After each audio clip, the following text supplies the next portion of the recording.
Holden getting underneath. Maltz, great catch by Bernhardt. Score! Hello, highlight reel. Play like a champion today. Notre Dame with its first title in men's lacrosse.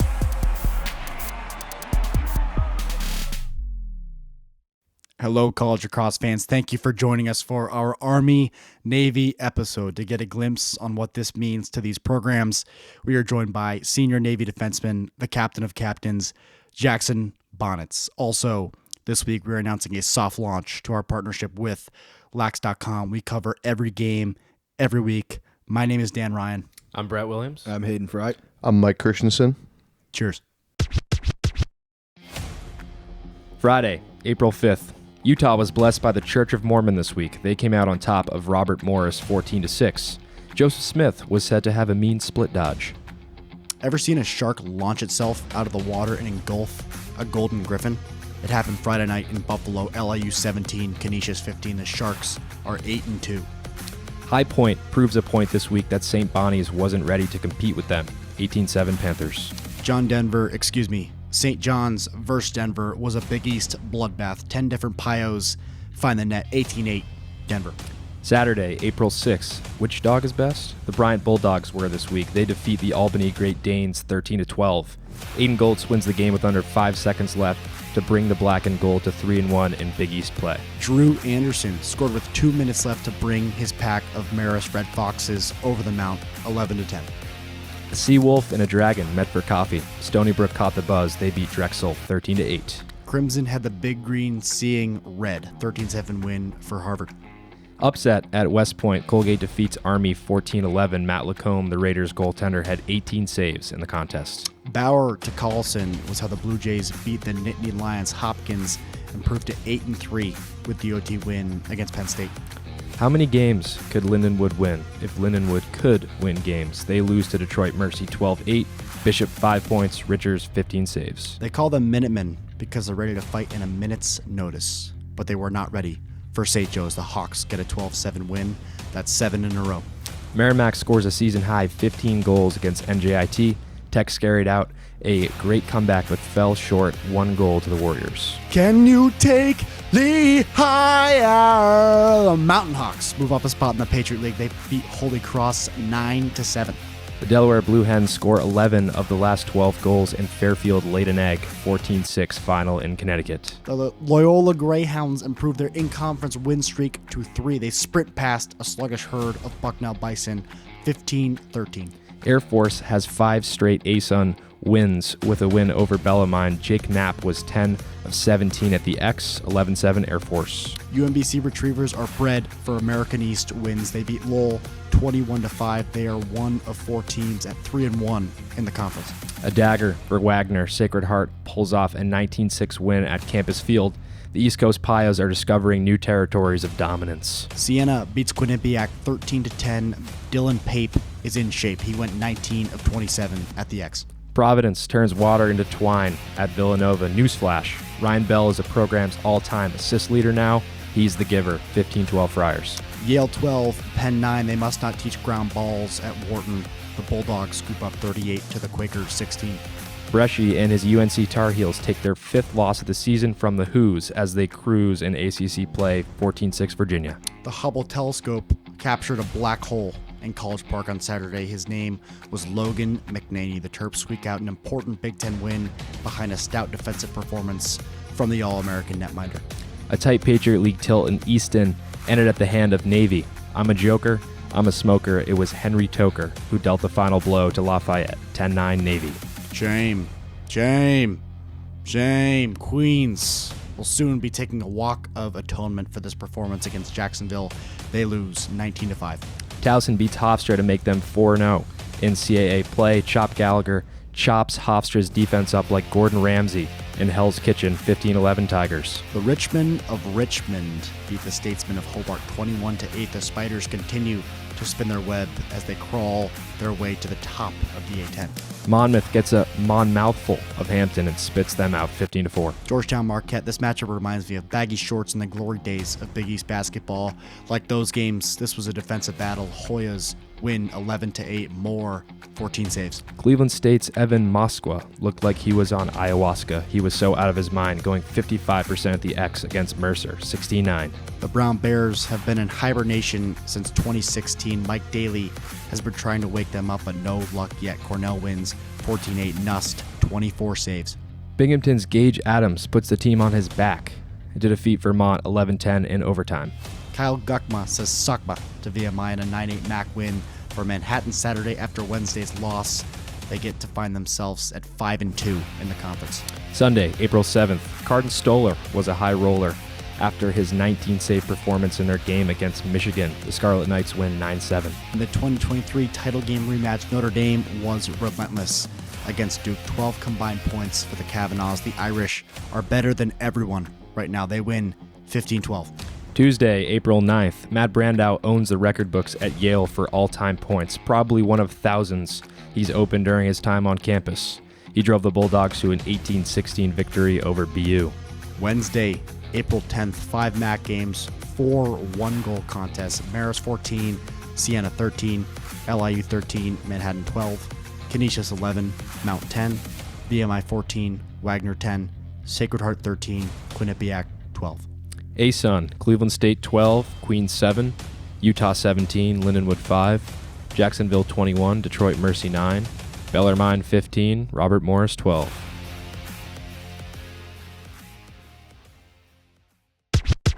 Thank you guys for joining us. We're hanging out here watching some action on Wednesday night. Marist, Siena. Siena's at Marist. A beautiful campus this time of year. It's starting to turn into springtime around the nation. Here in the Northeast, 10-6 Marist with about 7 minutes left in the third quarter. I think this is on ESPNU. It's on ESPNU. Yeah. Action, dude. It deserves it. And that's a huge deal because there's only a handful of games that go on ESPNU, and we get to watch the Red Foxes battle it out with the Saints, which is awesome. But there's a lot of lacrosse to talk about. We're going through some of the bigger games from this past weekend, one being Notre Dame, Duke. I think we expected that. I might not have, if you look at my picks. I hate picking. I hate it. I'm trying to be fun, pick different teams, and you got to pick sides. And, that wasn't fun, but I'll do it because it's what you do when you run a program like this. But we did, and we watched a great game. It was a great game, and sold out. You being the lone guy to pick Duke is no shame on you, right? If there was a gun to your head, right, and you said Duke, you'd feel pretty confident in it. So tough loss for Duke, tough pick for you, but yeah, Notre Dame looked great. They look like a championship caliber team. They did win it last year. They did win it, but getting back to that form that they were in at the end of last season, I think they've kind of struggled to get to that point this year, and this game really showed what they're capable of. With a healthy Kavanaugh, everybody just kind of firing on all cylinders. They looked like a complete team, and I think that was the best game they played all year. So big win for Notre Dame and their confidence going in the ACC tournament, and may play as it comes up. Mike, you're a matchup guy. Talk about the Kavanaugh-Brower matchup, because yeah, we were discussing it before we were on air here, and it was honestly surprising just to see how dominant Pat Kavanaugh was in that matchup. Kenny Brower is a known name. He's a household name. He has been a proven eraser on some pretty big matchups. Yep. And it just seemed like he could not cover Pat Kavanaugh. He couldn't keep up with him. Pat Kavanaugh is a quicker matchup, but he also knows how to use his body in the right spots, which is surprising when you look at him from his stature. But he just found ways to put Brower on skates and made that offense really tough to stop, because when you can't stop the number one guy, everyone else gets open and everyone else is starting to slide quicker, and you're a little more on edge when you're not winning that matchup. So I think that was a huge contribution to Notre Dame's success. And concerns continue around number 34, the number one pick on everyone's big board, Brennan O'Neill. 2 goals, no assists. I mean, we're talking before we start recording here, is he still the consensus number one pick? I think he is. I agree with you. I think if you're the GM for the Denver Outlaws and you have the number one pick, you can't go wrong with Brennan O'Neill. With that said, it's no secret that the last 4 games or so, his his efficiency has slowed down. Ever since that 10-4 loss to Syracuse 4 games ago for Duke, O'Neal has had 11 points through 4 games, right? Which, for an average player isn't bad, but for Brennan O'Neal, you expect him to have 6-7 points a game, and I think Duke expects him to have 6-7 points a game. And when he's not producing like that, Duke has shown to be struggling a little bit. And it's not like he's not touching the ball. It's not like he's not taking shots. He's still averaging 11, 12 shots a game, but he's just not putting the ball in the net. Do you think it's a matter of Duke asking too much of him on the offensive end? I mean, it could be. If you're going to be the number 1 pick in the PLL draft, you have to be able to take that burden. But it's always seemed like he's been able to handle that pressure. And I don't know if he's injured or something like that, but now that they can't rely on him as much as they have been in the past, they have to defer to these other guys who are still unbelievable players, but I think it's just a style that they're not used to. I think that, the pedestal O'Neal is on, I think comes... he was on a different level, and then he did what he did in the World Games over the summer. Right. He's the MVP. MVP. And you're like, this guy's a god. And you have to put in perspective, though, he's playing midfield most of that tournament, and you got to worry about the list of names. If you're Team Canada, if you're the Iroquois, if you're Japan, some of these other teams, like, just think about the list of names you got to worry about, and then O'Neal is on that list. And if he's 4, 5, or 6 and guys you're worried about from a defensive perspective, then he's going to blow you away, and he did. He scored 5 goals and was the tournament MVP, consensus best player in the world. So maybe he peaked already.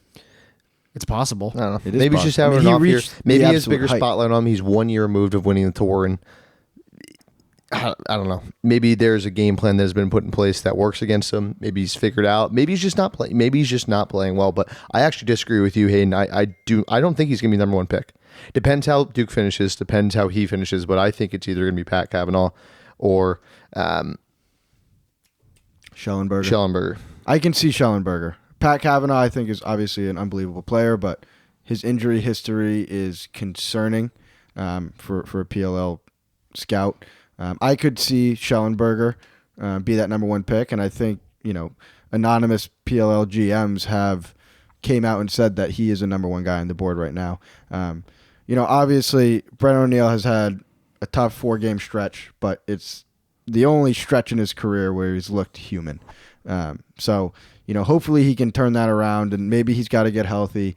Maybe he's just got to get his confidence back. But you can't deny that he's a top 1 or 2 player in the entire country. He's an alien. He does things that are different worldly. Hopkins, Penn State. This was a good game. Went to overtime. A defensive battle. A Big Ten matchup. I don't know. It was kind of a weird game. Super defensive. I don't know. You know what I've noticed, just even watching Big Ten games, and even if you just haven't watched and look at the scores from Big Ten games, a lot of low-scoring games. There's a couple that are in the single digits. The Rutgers 9-7 it's like, is it just that's the type of competition that happens in the Big Ten? Are the defenses in the Big Ten really, really good, or are the offenses in the Big Ten just not that great? I don't know. I think it's a combination of just very meaningful games. Offenses aren't willing to take the chances that they normally do against some lesser competition. I think they play a little bit tighter, but I also think it's saying a lot about the defenses in the Big Ten and how well game plan they are for these games. I think they rely heavily also on their specialties. A lot of these teams really good specialties across the Big Ten. Yeah, and I think they kind of.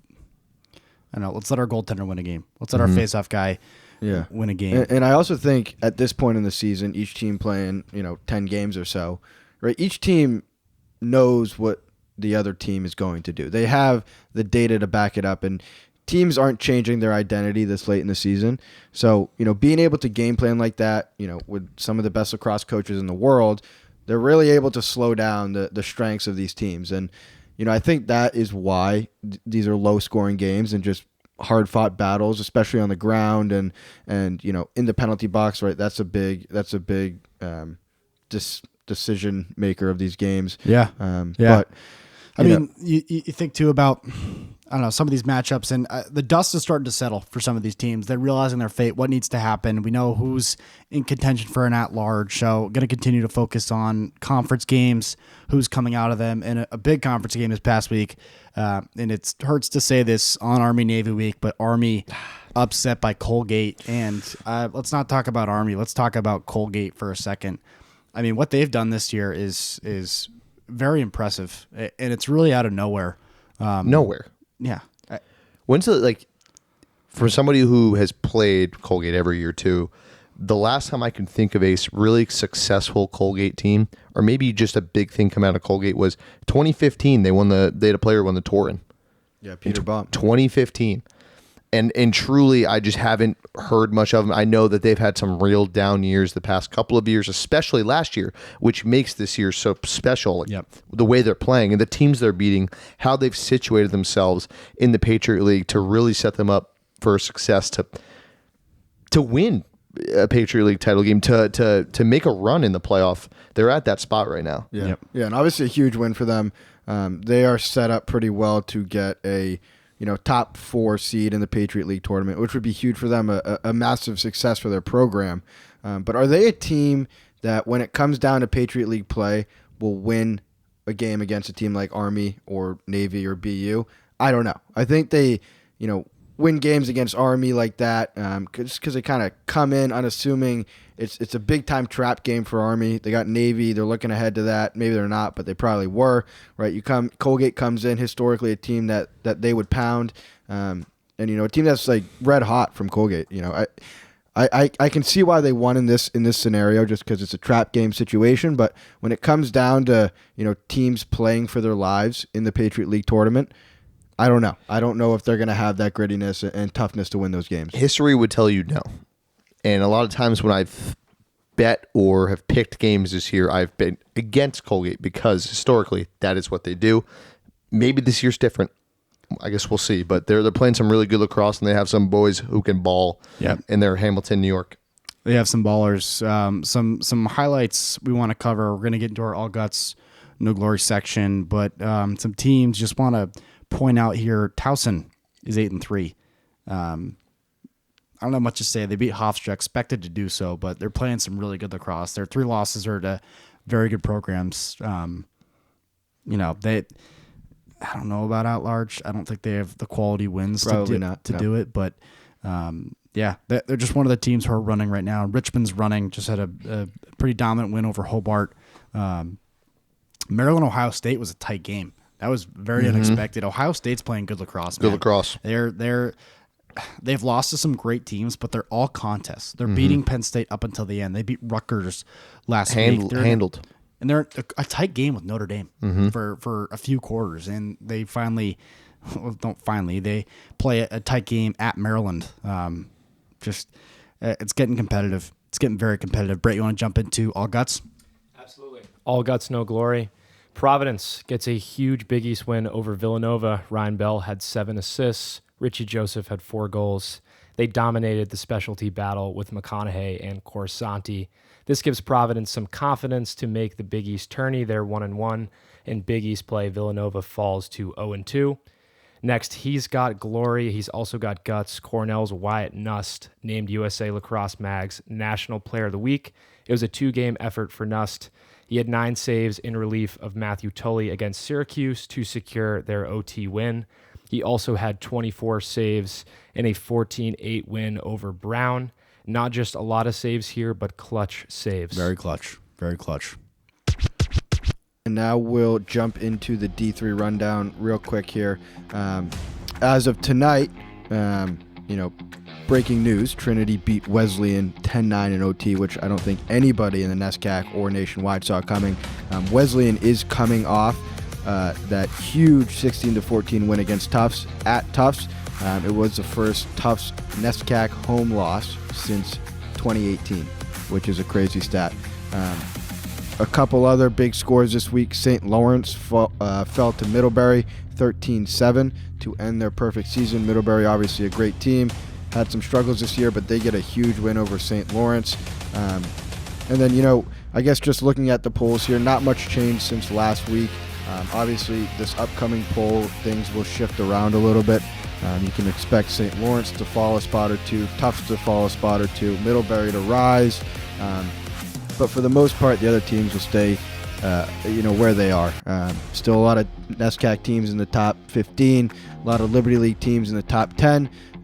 We're coming down the stretch here of conference play and getting into these conference tournament games. We'll have, a closer eye on those games once they come along. But, some crazy scores this week and some great games coming up. Reminder to like and follow the podcast on Spotify.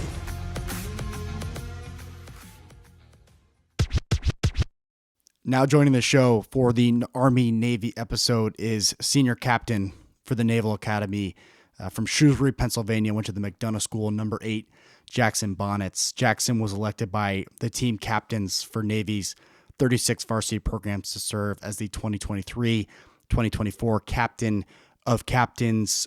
Very excited to have him on the show. Probably our favorite player in the country. Huge privilege for us, Jackson Bonitz. On the wing, and he buries it. Ball's loose on the floor, body's falling over top of it, and eventually nicely done by Jackson Bonitz. Bonitz from 15!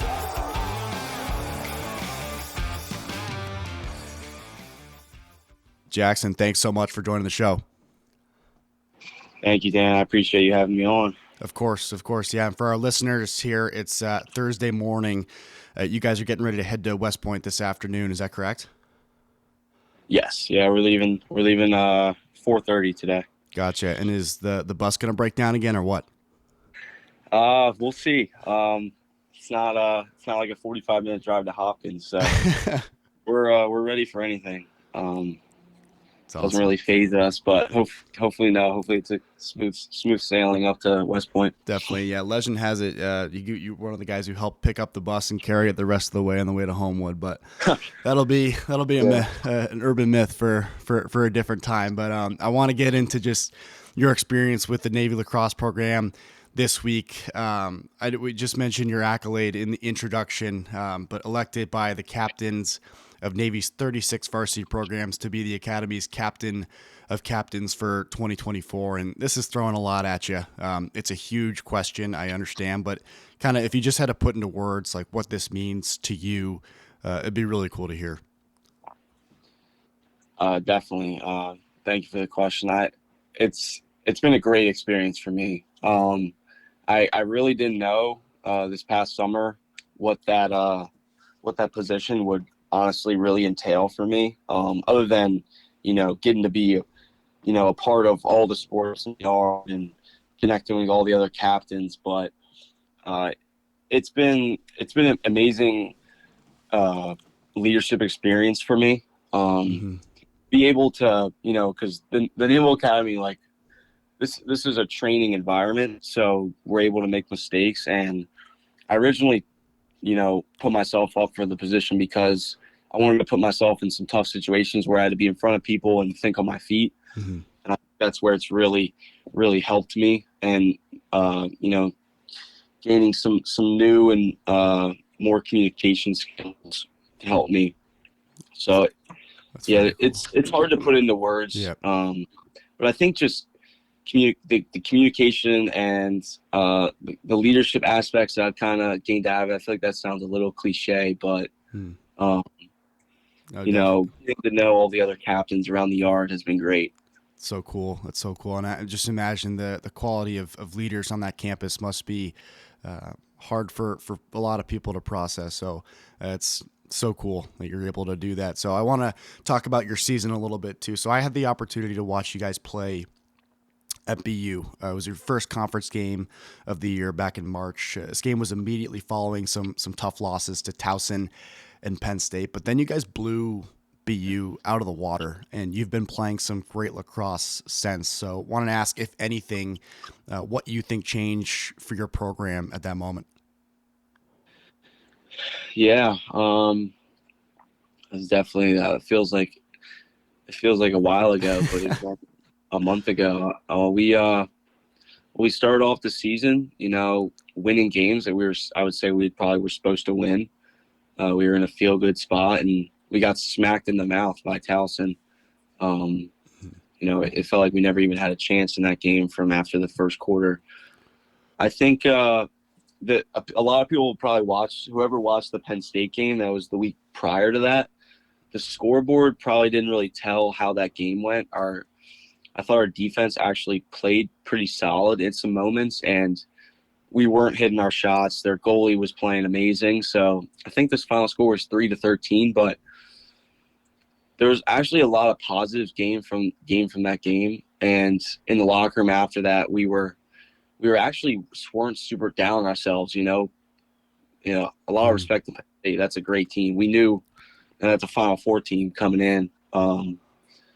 So we actually kind of used, I think, that as a jumping board for that next week. And getting into conference it's a little different. The games are a little more important, you know? Yep. Because you need those conference wins to get to your conference tournament. Unless you're doing so well that you're in the workings for a bid to the tournament. But I think that Boston game was just a lot of belief, I would say, in our guys and in the game plan. I think early on in the season it was kind of just like play really hard, play together as a team. But our coaches, we have a great coaching staff, and when they actually put a game plan out and you study it, and then put it out on the field, and you're like, wow, that actually worked. It's not just let's go play hard. It's let's execute the plan that we have in place against this specific opponent and see what happens. Yep, totally. It's plan. It's not enough just to kind of say hurrah and get out there. It's like you got to execute a game plan. Couldn't agree more.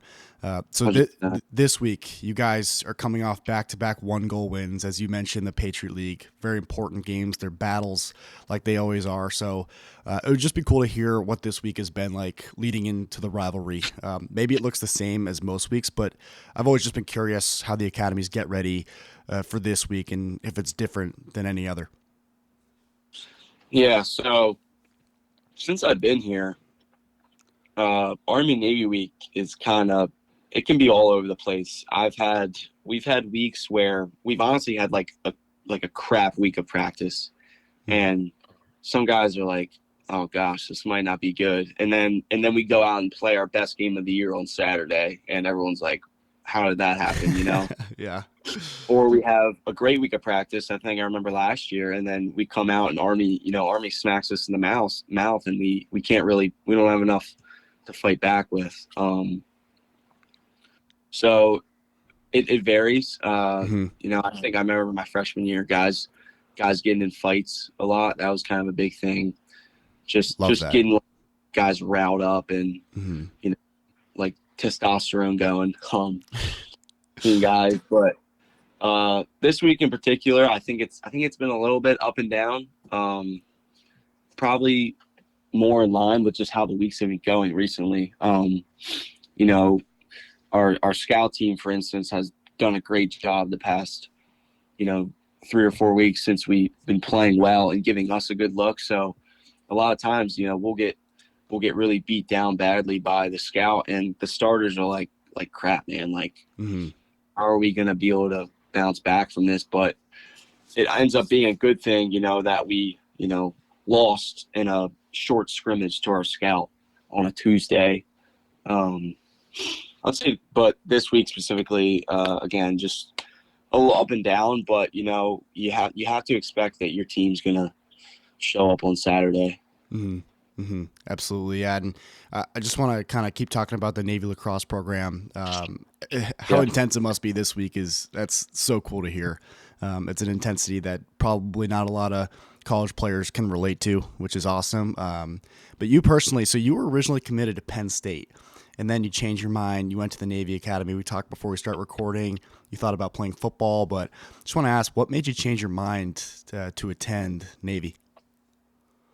Definitely. So I was originally committed to Penn State my freshman year of high school, and then sophomore year summer, my club coaches just started mentioning, I think, to myself and my parents that, you're verbally committed, and that's great, and Penn State's a great school, but that shouldn't keep you from, maybe looking at some other opportunities, because I think I potentially had some Ivy League and some academies talking to my club coaches and wondering, how committed is he really to Penn State?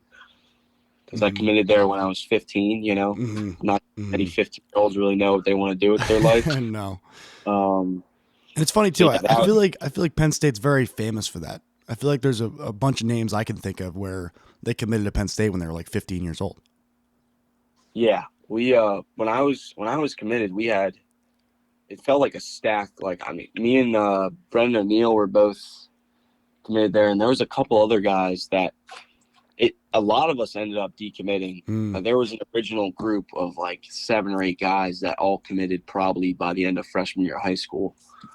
Wow. Jesus. And at the time, you're like, these are who I'm going to college with. These are the guys I'm going to be with. And then, life hits and you have some real conversations. And you're like, well, maybe I should take a step back and figure out like what I actually want to do. But at the time, I mean, I'm from Pennsylvania. So, yep. My parents are like a blue collar family. I wasn't going to, when you're probably not getting a full ride in college lacrosse. There's not a lot of full scholarships out there. So I was thinking in-state tuition. That would help my family. And then, I mean, at the time, Penn State, I think, was ranked number 1 in the country. Yeah. When Matt and Mac O'Keefe, it was like the height of Penn State lacrosse. So right. it felt like, the perfect, it didn't seem like anything was wrong. But, I had some deep conversations with my parents. And I think the mentality that I started to create through high school was lead more towards a service academy, honestly. I took a look at the Ivies and, that was probably my second choice for like the type of school. But once I visited all 3 academies. Once I visited one, I realized that I wanted to go to an academy and that I just had to figure out which one.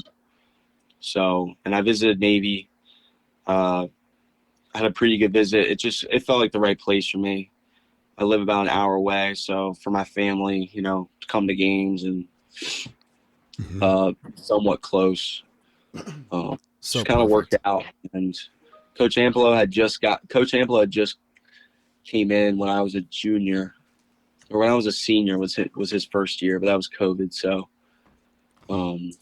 yeah, he had just came in, and I was super excited about that. That's such an interesting perspective on choosing that school, and I think that'd be cool to hear for other recruits and kids who are thinking about maybe playing lacrosse for Navy, going to Navy, playing a different sport, whatever it is. What advice would you have for them? And I guess, what's your sell too for them to come be a midshipman and play for the Navy Academy? Totally. Every time I've talked to a high school kid or kids in middle school that has asked me about recruiting, I've always said to take your time. I think there's a lot of pressure on young kids to commit early, and I love that they made that rule that you can't really speak to colleges until you're a junior, because there's a big difference between 14, 15 years old and 16, 17, 18 years old. Absolutely. And understanding like what college actually is and what you might want in a institution and where you want to be at, and location, and all the other factors that fall into place. But taking your time, not worrying about what anyone else is doing. Obviously, sometimes you might get put up against the wall. I think coaches can put players in some tough positions, and telling them like, hey, if you don't pull the trigger on this school, like, I'm going to give your spot to someone else. But I don't think you can really worry about that. So right. I think a lot of things. I think that is the type of thing. Everything will happen for a reason. You will fall into the right place. And even now with college lacrosse, like, it's not a thing with Navy, but the transfer portal, if you're not in the right place, like, you can find a new home. And that's also another thing that's been new since I've been pretty much been in college. It's been used way more. Yeah, and I want to pull that a little bit. So you guys have, I can't speak exactly to all the rules, but I do know Navy specifically, you guys are disadvantaged from a perspective of no one can do 5th years. You mentioned there's not much happening with the transfer portal. And I even think the other academies, Army and Navy, from my conversation with a Navy alum, Keith McGillivray, it sounds like they do have some level of ability to do a redshirt year and take a 5th year, and you guys don't. It's graduate in 4 years, that's the focus. I'm sure you're not focused or using that as an excuse or complaining, but that's got to fuel you in some way to be successful and be together as a team. Yeah, definitely. There's no you get 4 years, so that's why it's really tough when guys get injured here. If you lose a year, it's not like, oh, you can redshirt or you'll get a 5th year. It's you're graduating, and the Navy needs you in 4 years. So, yeah, kind of the I guess a possible disadvantage for people coming in. We do have a preparatory school like NAPS that kids go to. Yep.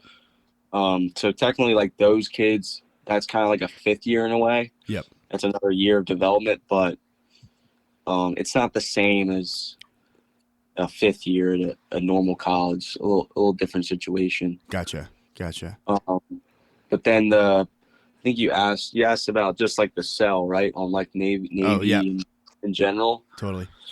I think I usually like to keep that short and sweet. I've never talked to someone from the Naval Academy that regretted going to the Naval Academy. It's like, you might not love this place, and the military might not be right for you, but I've never talked to someone that was like, yeah, I really should have gone somewhere else, or I wish I would have, went to Penn State or whatever. It's usually, I got so much out of that, and I'm so glad I did it, and it put me in this other part of my life, and led me to all these other opportunities. And that honestly goes for all the service academies.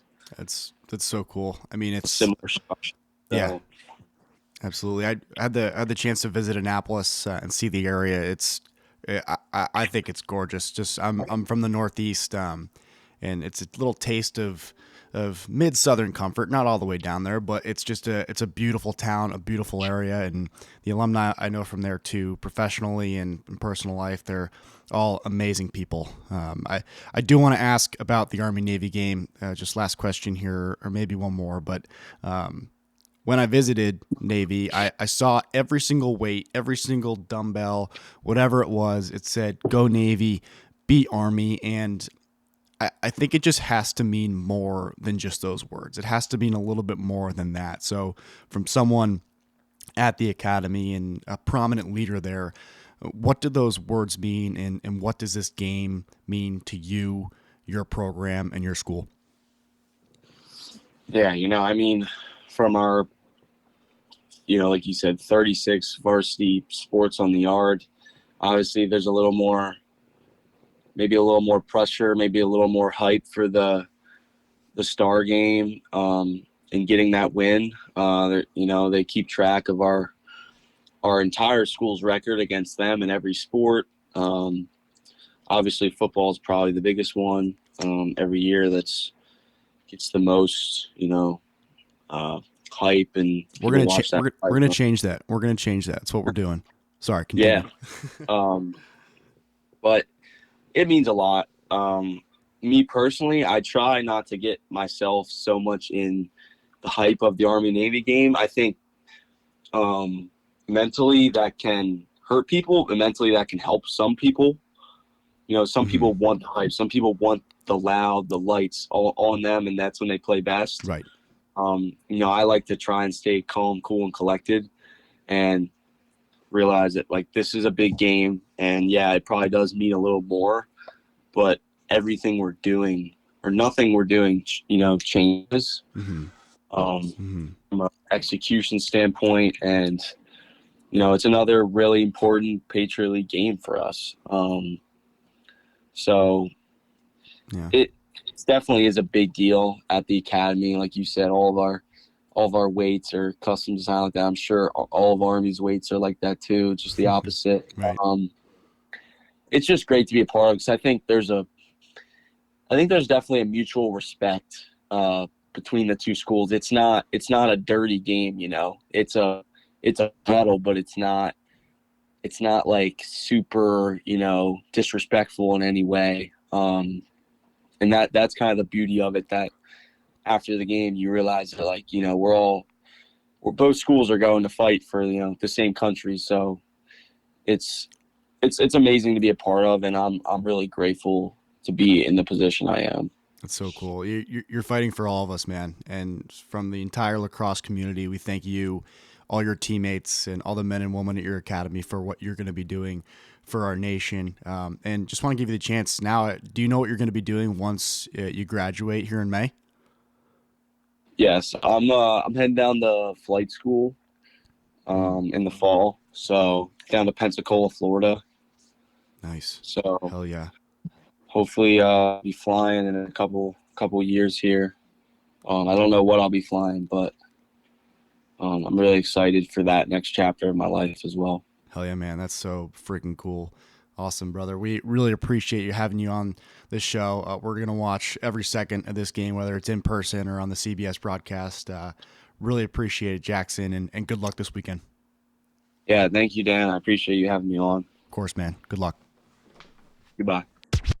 Huge thank you to Jackson Bonitz for allowing us the privilege to talk to him, have him on our show, and get us all fired up for America's game, Army Navy. Quick shout out to Keith McGilvery, an alum of Navy Lacrosse and Lincoln Sudbury Lacrosse, a MARSOC commander and friend of mine who helped us out, as well as Stacy Michaud, assistant athletic director for Navy Athletics, was very helpful in making this happen. Thank you so much. Now, we are jumping into our slate for week 10. It's amazing to say that. A quick reminder to like and follow the podcast on Spotify as well as on social media. We're going to jump right into it. Friday, April 12th, UMass Lowell at Merrimack, 5 p.m. American East game. UMass Lowell has lost 22 straight games. Merrimack coming off a big 15-14 win at NJIT. Then Friday at 7:30 p.m., Bucknell, 5-goal favorites. They play host to Lemoyne. Bucknell coming off a 15-13 loss to Loyola. Lemoyne's last game was March 26th against Yale, where they were pounded. A Friday night ASUN game as well, Brett. Utah, a 7-goal favorite at Mercer. This game is at 7 p.m. And then Saturday's slate of games, Air Force are 8-goal favorites at Detroit Mercy. It's 11 a.m. Queens is a 5.5-goal underdog at Robert Morris. Lindenwood, 11.5-goal underdog at Jacksonville at noon. And then Cleveland State is a 4.5-goal underdog at Bellarmine. This is at noon. Yep. So both these teams played tonight. Bellarmine beat Robert Morris 15-12. Cleveland State beat Queens 12-7. Just a reminder that the top 6 seeds in the ASUN will make the tournament. CSU and Bellarmine are both tied for the 4th seed. So right now they are both in the tournament. But whoever wins this game will solidify a bid.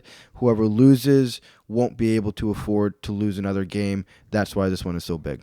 That was the Week 10 ASUN slate. Now the MAC slate for Week 10. Canisius goes to Wagner. Canisius, 3.5-goal favorites. Sacred Heart, they go to Mount. The East Coast Pios are 5.5-goal favorites. VMI at Quinnipiac. Quinnipiac, 4.5-goal favorites. Then our MAC game of the week, Manhattan at Siena, 3 p.m. Saturday.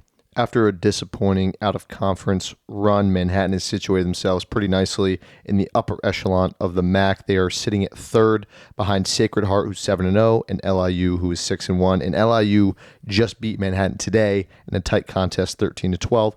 Siena has won 2 in a row, with their most recent win being their most impressive win against Quinnipiac, 13-10. They played on ESPNU tonight against Marist, and they ended up losing that contest. Last MAC game in the Week 10 slate is a night game. LIU at Marist. That one is at 7 p.m. Moving on to the CAA. Stony Brook is a 4-goal underdog at Delaware. Towson is then a 19-goal favorite at Hampton. That has to be a high for the week.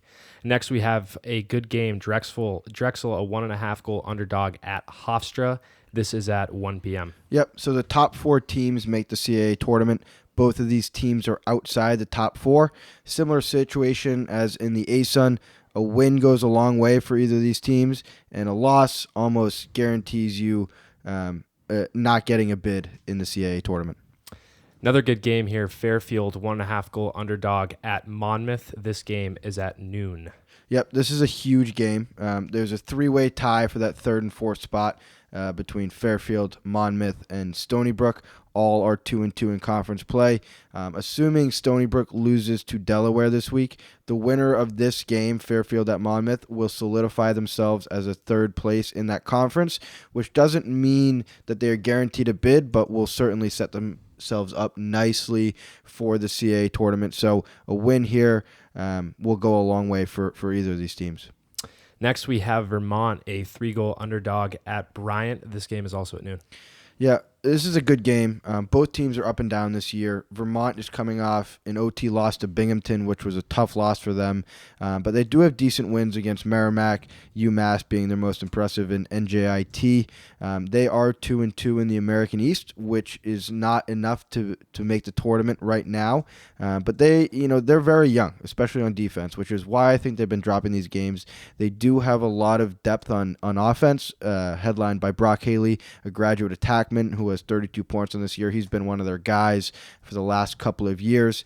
On the other side, Bryant has won 5 of their last 6, only losing to UMBC in that stretch. Bryant is a front runner in the American East. I don't see them losing this game. They are a team that deserves to be playing in May, and a team that knows what it's like to be there and knows what it takes to win the American East. St. Joe's 4-goal favorites at Hobart, 12 noon.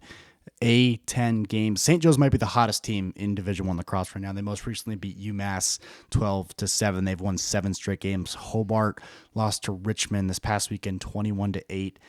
They need to win 2 or 3 games to have a chance at the A10 tournament. Their last 3 games are against St. Joe's, High Point, and St. Bonaventure. Michigan, 3.5-goal underdogs at Penn State Saturday, 12 noon. Michigan has now lost 2 in a row in Big Ten play after a huge win at home against Maryland. Their offense seems to be not getting it done on that side of the field in those big games, even though they have the 15th best scoring offense in the country. Michigan has scored 7 and 11 goals in their last 2. Penn State, who after week 1 of conference play had a 7-game winning streak, has lost 2 in a row, most recently to Hopkins 9-8. They have the 12th best scoring offense in the country, yet have scored 8 goals and 11 goals in their last 2, pretty similar to what Michigan has done. The determining factor in this game is going to be Penn State's defensive play, who have the better goalie in net, Jack Frassione, who's 9th in the country in save percentage, and the better defense, 10th best scoring defense in the country. I do believe Penn State will take this one. Next, we have America's game, Navy at Army at 1 p.m. This is going to be covered in the Lax.com's Games of the Week. Next, we have Lafayette at BU. This is at 1 p.m. I think this should be a pretty straightforward BU win. BU is in a 3-way tie for first in the Patriot League with Navy and Colgate, surprisingly. They're a team that can win this conference, and they know that Patriot League champs will not lose to Lafayette. Lafayette is in 8th place out of 9, only ahead of the Purple Punching Bags, Holy Cross. Lafayette early on was a bit of a Cinderella story. They started 3-1 and played Navy to a 1-goal game last week. Even if Lafayette wins this game, they probably won't make the Patriot League tournament. They'd have to beat BU and Lehigh. Next, we have Harvard at Penn. This is at 1. Yep, this is a massive game for both sides. The top 4 teams make the Ivy League tournament, which is being played at Columbia this year, which is tough news for us. But regardless, Penn is in a 3-way tie for first in the Ivy with Yale and Cornell. If they win this game, they secure their bid to the Ivy League tournament. Even if they lose to Princeton next week, this win would get them in the tournament. Harvard has a little bit different of a story. They have 3 Ivy League games left. They're 1-2 in the league. They play Penn this week, then Cornell, and then Brown. If they win all 3, they are in.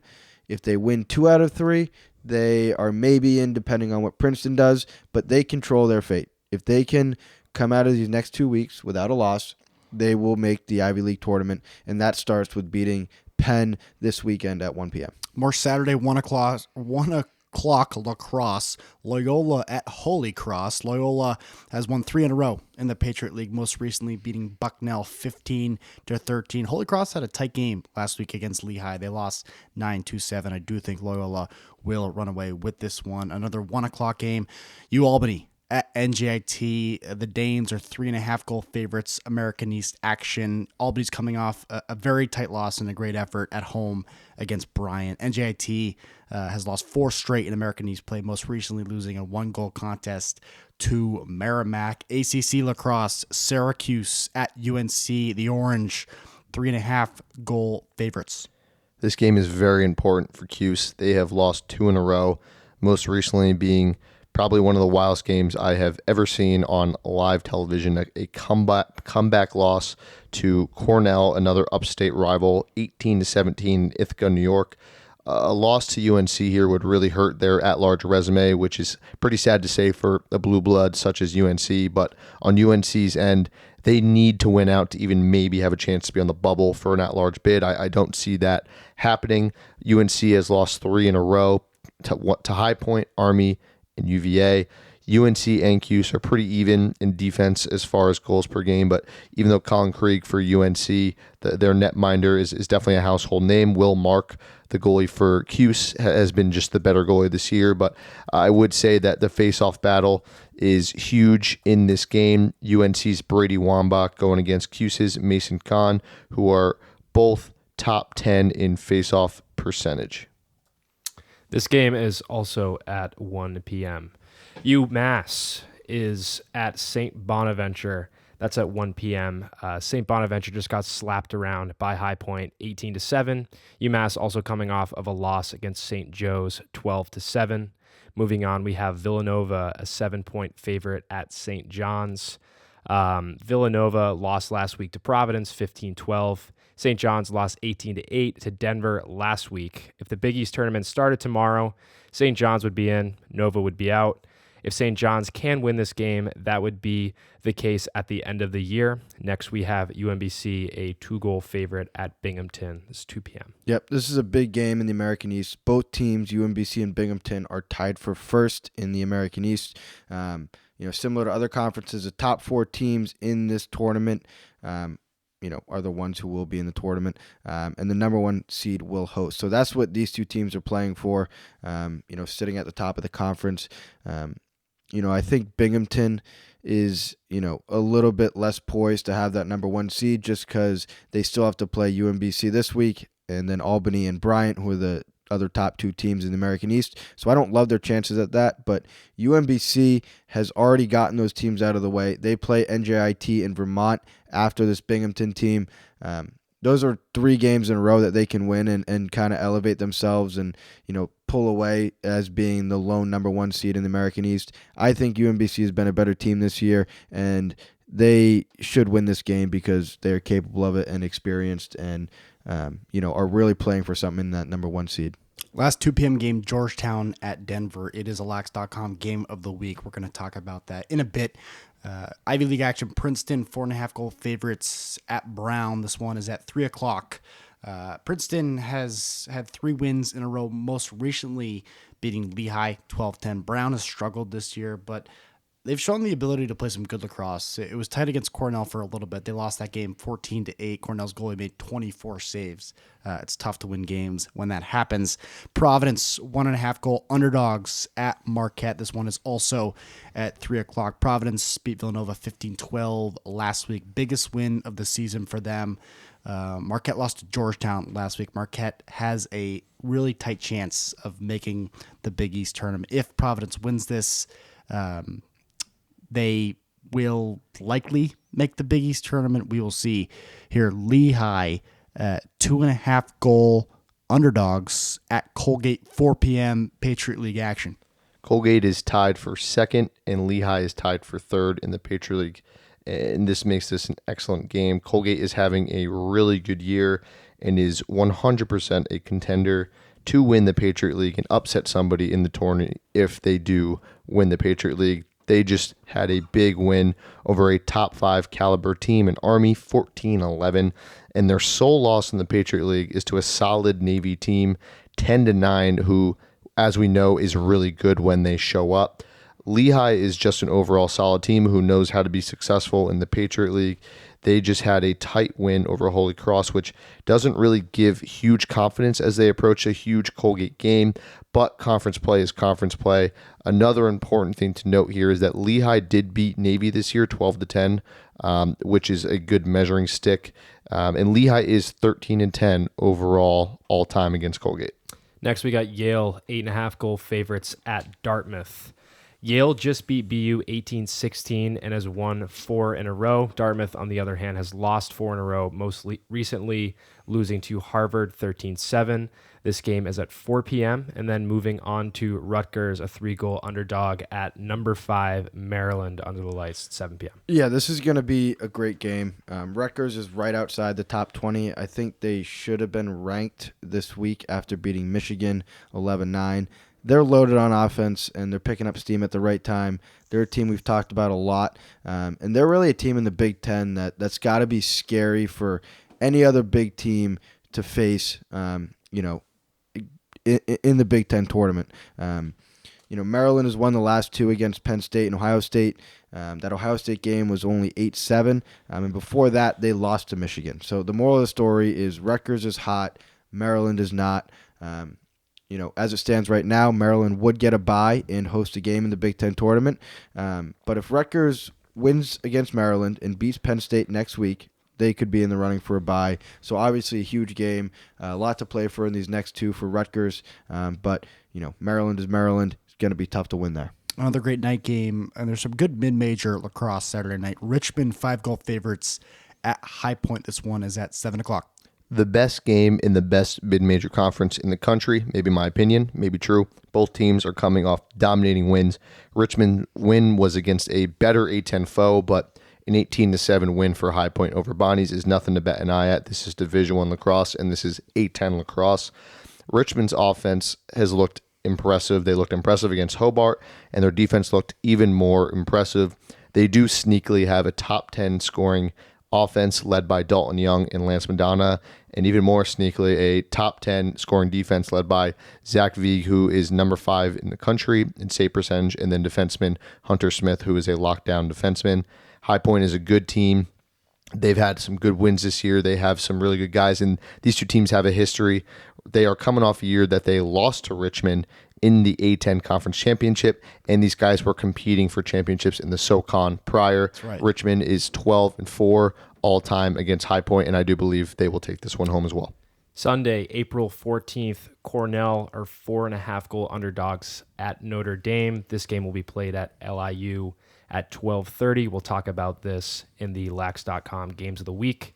Next, we have Virginia, a 1.5 goal underdog at number 4 Duke. This game is at 2 p.m. Yeah, it's amazing that Virginia is an underdog in this game, but I guess it's because it's at Duke, and this is a huge game for Duke. If they lose this, they will fall to 0-3 in the ACC, and we'll have to play UNC next week in a likely win-in circumstance, which is not ideal for Duke.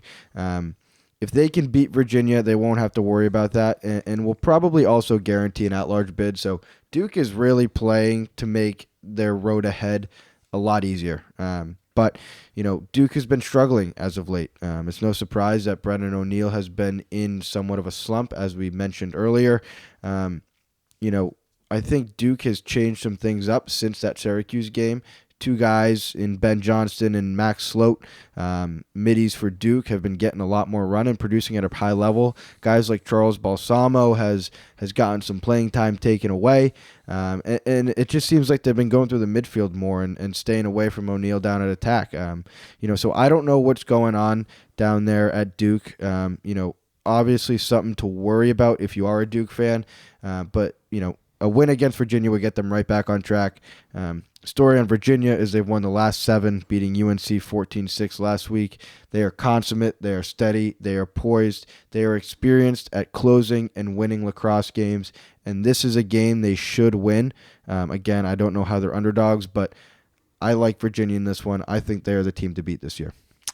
Big Ten primetime Sunday night. Hopkins at Ohio State. Hopkins 3-goal favorites. This one's at 7 o'clock. I fucking love primetime lacrosse. Big Ten primetime. is doing it right. Sunday night. Sunday night. Yep. Sunday night. It's like Sunday football. Yep. Everyone's watching. There's nothing else on, and it's premier conference playing some good lacrosse. Hopkins is 3-0 in the Big Ten. I didn't even know that, but they are quietly winning some huge games, most recently a 9-8 win over Penn State.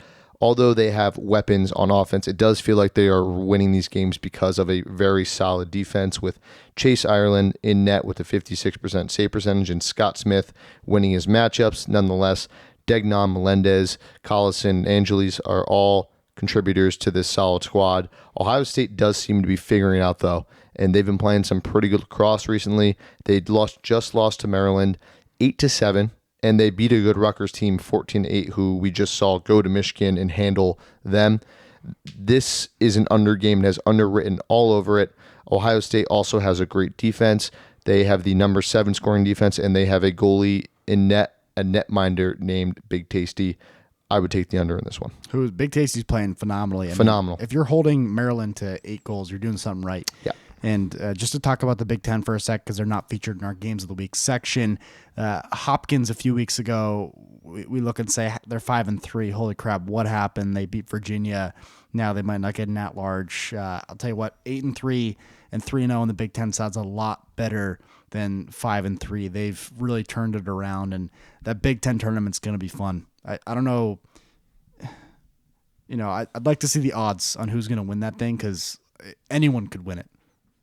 It's like betting the Masters. It's just 4 or 5 guaranteed to be great lacrosse games. That's what the Big Ten tournament is. And you gave it some shit. I did. You did give it some shit. Yeah. I mean, it's... You take that shit back. Everybody gets a participation trophy. There's only going to be one winner. Seeing who comes out of the Big Ten is going to be very, very interesting. And I think seeing who gets an at-large out of the Big Ten is going to be even more interesting. Similar to the PLL a little bit, where it's like, every team gets a shot in the tournament. Every team's a big dog. The Chaos can win the championship when they have 3 regular season wins. Exactly. It's been their blueprint. Or whatever it was. Excited for that game.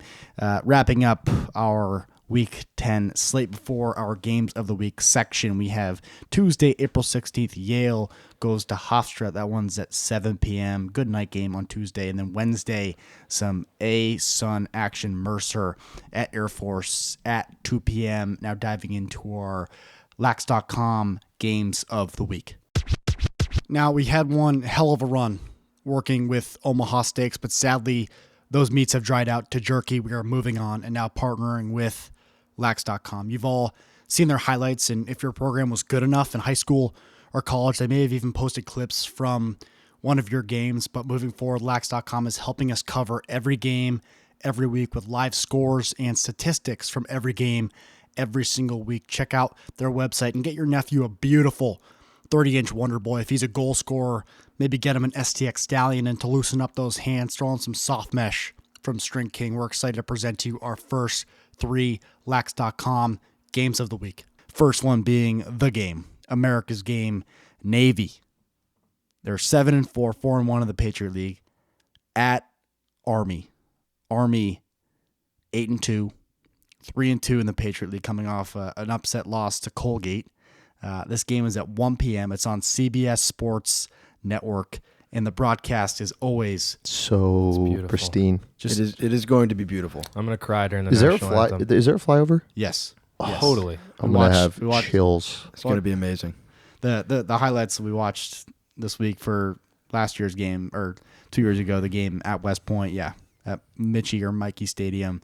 There's a flyover, baby. Do you think they're gonna sell Jackson Bonitz jerseys so I can wear it at home when I watch? Probably not at Army. They'll probably sell Palat jerseys, Iker jerseys, Plunkett, right? Yeah, those are pretty Knox, cool. throwback. Right. The household names. All right, maybe Brendan I'll buy one. Nickturn. Yeah, but it doesn't get any bigger than this. The game. It really does not get any bigger than this. This is going to be an unbelievable game, unbelievable broadcast. There is going to be, I would expect a packed stadium. Yep. I would. In years past, it's been very packed when the game's at Army. And I think this year, with the circumstance of Army and how good Navy has been in the last 3 or 4 games, I think it's going to be an unbelievable atmosphere. Last year, just for context, Army won 11-6. This year, they are probably projected to win just with the season they are having. I don't know the exact spread, but it's going to be close. It always is. It's going to be a battle. It's going to be physical. The refs are going to let them play. It's going to be the spectacle of our sport. Yeah, you talk about momentum going into this game, and obviously Army has that loss recently, and Navy's won 3 in a row. If we're going to talk about momentum, but I truly believe that momentum doesn't mean jack shit in this game. It's Army-Navy. It's going to be who shows up that day. It's going to be who executes the X's and O's, who's grittier, who is more intense, and who just comes out on top, man. I'm excited. There's also a good matchup in this game, assuming AJ Pilot will be on Xavier Airline, who has 29 points on the year. AJ Pilot, who has been a great coverman all year, is definitely up for some awards at the end of this year in both the Patriot League and the NCAA as a whole. But, I mean, that's a tough coverman. You're talking about an elusive lacrosse and football athlete who had a good game against them last year, had 2 goals. So that'll be a fun one to watch. Yeah, and alongside our line is Henry Tolker, a junior attackman from Catonsville, Maryland. On that line is also Mac Haley, who's a very talented sophomore, has 15 points this year. And then at the midfield, Max Hewitt and Dane Swansons are 2 guys who have hammers for Navy. They are going to show up. And then, on the other side of the ball, offensively, Army is loaded. Guys you've been talking about since week 0. Reese Burek, Hill Plunkett, Jacob Morin. The list goes on. Jackson Eicher. Right, this is an offensive battle. Obviously, going to be a physical defensive battle as well. But I think this year we see some offensive talent from the academies that we haven't seen in a long time, and we could expect this one to be high scoring, which you don't usually get out of an Army Navy game. But it's gonna be a great game. I think it's gonna be low scoring. Do you know? I think it will too. I think that your comment on just momentum meaning nothing is so true. It's so true. We had the privilege of touring the Naval Academy a few years ago as a high school program, and every single weight, whether it's a plate, dumbbell, free weight in the weight room, says beat Army on it. And it's just I have a vision for this game just being like the football game. And at Army a couple years ago, they fill half the stadium. And it's loaded with cadets, and there's so many people there. It's 3 hours from here. I was literally just thinking If that. one person says I want to go, I'm driving. I don't care about round 3 of the Masters. I am going. College lacrosse game day at the game. We'll see if I have a conflict. Sorry. Yeah, a gala. I hear about. Excited for you. That's going to be an awesome game. There's much more we could say, but we're going to move on. Last thank you to Jackson Bonitz for joining us, and thank you to all the men who are playing in that game, the men and women at those academies who are going to defend our freedom. Thank you. At some point. Thank you, guys. Moving on to a Big East regular season game of the year for the Big East, Georgetown at Denver. It's funny, early on in the season, you really just thought, okay, Denver's better than Georgetown now. Georgetown with some bad losses to start the year. It's kind of flip-flop. They're both 8-2. They're both 2-0 in the Big East. Georgetown's ranked number 6, Denver number 10. What rankings are we looking at here? This is a media poll. Media poll? This is exactly what you want for this game in season. It's at 2 p.m. on Saturday. And, there's other ACC big games of the week we could talk about, but want to focus on this one because it's going to tell the whole story of the Big East. Yeah, this is a great game. Both teams are tied for first in the Big East. Obviously, they haven't played the majority of their games yet, but they both sit at the top. And the Big East, number 1 seed hosts a tourney, and that's what this game will determine. Whoever wins this game will be the number 1 seed in the Big East. So there's that to play for. I think if both of these teams lose one less game, right? If Georgetown didn't lose that game to Loyola in the first week of the season, if Denver was able to beat, who was it? Yale, and who was their other loss? I can't remember off the top of my head, but if they can win one of those games, this is a possibly a 2-3 game. This is a top 5 matchup. Georgetown has won the last 8 after dropping those first 2 games of the season to Loyola and Hopkins. Denver, was at one point this year the number 1 team in the country, and they've fallen since then. But this is a top tier matchup in our sport, and this is going to be a great Big East game to watch. Duke. I don't know why I couldn't think of it either. Yeah, very very recently. We'll talk about matchups. Ty Banks, freshman for Georgetown, who's just starting his what's going to be a rivalry matchup against Denver every year of his career. I believe will be on Mikey Lampert. I think we determined that he usually draws the number 1 poll from his dodging ability. Yeah. Could be J.J. Siltrop as well. We will see during that game. But Mikey Lampert, 31 points on the year. Ty Banks, 19 GBs, 10 CTs as a rookie, and has been extremely impressive. Mikey Lampert's a tough draw. J.J. Siltrop's a tough draw. And that'll be a fun matchup to keep an eye on during that top 10 matchup. So that's 2023. So 2023, it was in Milwaukee. But Marquette was definitely not the 1 seed. Are we sure that it's hosted by the 1 seed? Oh, excuse me. Sorry. No, that is a mistake. This year, the Big East tournament will be played at Marquette. I think they do 2-year rotations. Okay. Yes. So I apologize for that. No, that's a good facility. It is a good facility, but they're not playing for the number 1, host. But still the number 1. It is. Number 1 still is important. It's a big deal, though. Really important. Because the difference between the 3 and the 4 at a conference like the Big East is very different. Huge. It could be the difference between Providence and Villanova. Yep. Or Marquette. Marquette can still. But I mean, you don't want to play Villanova. You want to play Marquette or Providence. Yep. That's why you want the 1 seed. So last game of the week here, Cornell at Notre Dame. This one's being played at LIU, which I'm sure a lot of the listeners haven't been to LIU. Think of like a kind of a smaller Division 1A football stadium, I would say. Like definitely bigger than a classic Division 3 facility. Seats probably 4,000 or 5,000. 5,000 would be my guess. 5,000. It's going to be full. It's in Long Island. Honestly, could be a really good venue if you pack that place. Yeah, definitely. And going into this game here, this has the likings to be a really high-scoring game. If you look at scoring offense, Notre Dame, number 1 in the country in goals per game, Cornell, number 3. But the big determining factor in this game is going to be Cornell's defense, who has just struggled this year as far as the amount of goals that they're allowing. And then Notre Dame has the number 4 scoring defense in the country. Cornell's defense scoring-wise efficiency is not even inside the top 50.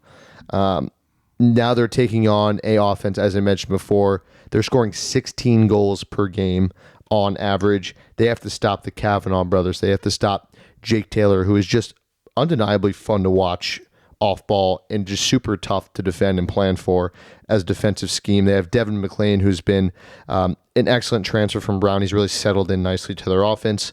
Jordan Faison, an entire freshman fall playing football, didn't slow success down on the lacrosse field. And then Eric Dobson, who is another tough matchup from the midfield. I think a high-scoring game, but Notre Dame comes out on top here. Yeah. I think offensively these two teams are pretty similar. Both great attack lines. Cornell with C.J. Kirst and Michael Long, and then Notre Dame with the Kavanaughs. I think at the midfield they're also similar. Both teams have big midfielders. Cornell with Hugh Kelleher, and Notre Dame with Brett Dobson, like you mentioned, Mike. And then a lot of other very talented pieces that kind of allow those household names to really shine and distribute the ball. I do think that the goalie play is going to make a big difference in this game. Notre Dame has Liam Entenmann, possibly the best goalie in the country. Cornell has been struggling to find their guy in net. Wyatt Nust and Tully, two guys who have been switching off this year, and I don't think they've really gained a lot of confidence in either guy, at least from what I've seen. So I think... But what? Nust was the USA Lacrosse Magazine Player of the Week. Yeah, well, don't be surprised if he's not starting in this game. I'd be surprised. I'd be surprised. Okay. I think one of two things is going to happen in this game. Can I tell you guys what I think is going to happen? You can.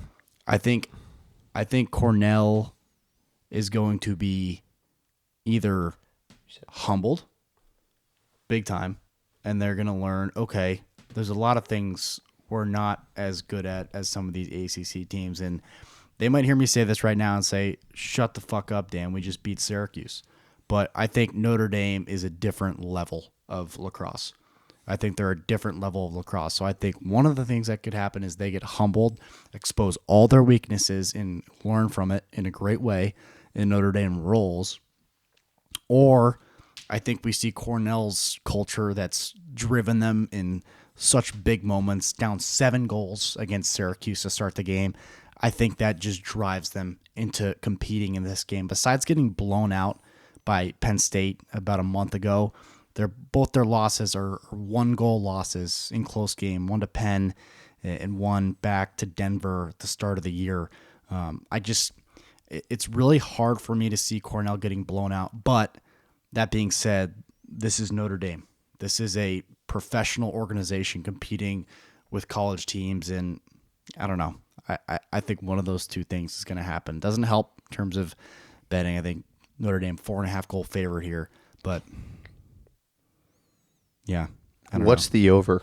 That's what we should look at. That's a great question. I'll look at that right now. But I just don't think that Cornell's 27. 20. That's a lot of goals. That's a lot of goals, though. Really? Over. There's going to be a lot of goals in this game, a lot. But I don't think that Cornell's offense / their defense can stop Notre Dame enough. I think they're both going to score a lot of goals, but Notre Dame has good enough defense to stop them enough times that Notre Dame's offense is going to put I bet it's 18-15. Score? I could see Yeah. that, Mike. I could see that. I could see it being 16-14. And that's Or the over right there. Yeah, that's a lot. That's high scoring. I think 27 is a low number. They lost to Denver, 18-16. Their games they beat Yale 18-17. They're all stupid high-scoring games, and now you're talking about the number one offense in the country in Notre Dame. Yeah. All right, we got to do it. Picks for the 3 games. We're going to go around the horn. Alrighty. Army, Navy. Start with you, Brett. I'm going to go Navy. Navy. Army. Navy, both my grandfathers served in the Navy. Let me go Army. Okay, I like that. All right, Brett. What do you got here for Georgetown, Denver? I think I'm going to go Georgetown here. I like Georgetown as well, Brett. Yep. I'm going Georgetown. I also like Georgetown. Am I just, if I say Denver, am I just the odd bean? Someone has to. The odd bean. You are an odd bean, Dan. I am. Toughness. I'm saying Tough Denver. spots. You at go Denver. with your gut, boy. I'm saying, well, Denver's probably the favorite. They're at home. I'm taking Denver. And then lastly, Cornell at Notre Dame. Brett. Notre Dame. I like sure. Cornell in this one. Notre Dame. Hayden's smirking over there. Yeah, I'm gonna take Notre Dame. Alrighty. Thank you guys Eat so your words. Thank you guys so much for joining us. Make sure to like and follow on Spotify, as well as follow us on social. We're on Instagram at College Lacrosse Game Day. We're on Twitter or X as Lacrosse Game Day. Please enjoy the action this week and tune in for the game, Army Navy. Hold in, getting underneath. Maltz, great catch by Bernhardt. Score!